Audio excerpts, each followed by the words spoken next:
Axı əsl Sezar belə olmur. Ya kahı köhnə olur, ya pomidor zirə, ya da pendiri parmezan olmur.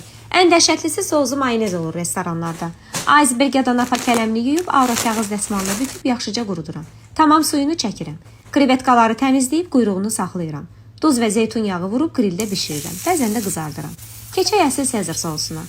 Ançoz, kapers və sarımsağı narın hala kimi doğrayıram. Əslində bu sos deyil, dressingdir. Növbəti postlarda fərqini izah eləyəcəm sizə. Yumurta sarısı və zeytun yağını yaxşıca çırpıram. Ançozlu qarışımı da qatıb limon sıxıram. Biraz Worcester, Tabasco sosu və Dijon xardalı da əlavə eləyib dressingi yekunlaşdırıram. Mən bura əlavə parmezan da qatıram. Iceberg, parmezan, dressing, çeri pomidor. Özüm hazırladığım krutonları sıra ilə yığıb, krevetkaları da düzüb salatımı bitirirəm. Original reseptində çox az ingrediyentlər və ançozlu dressing olub. Digərləri sonradan əlavə olmağa başlayıb. Mənə görə ən dadlı Sezarı özüm hazırlayıram. Bəs siz ən dadlı Sezarı harda yemisiz?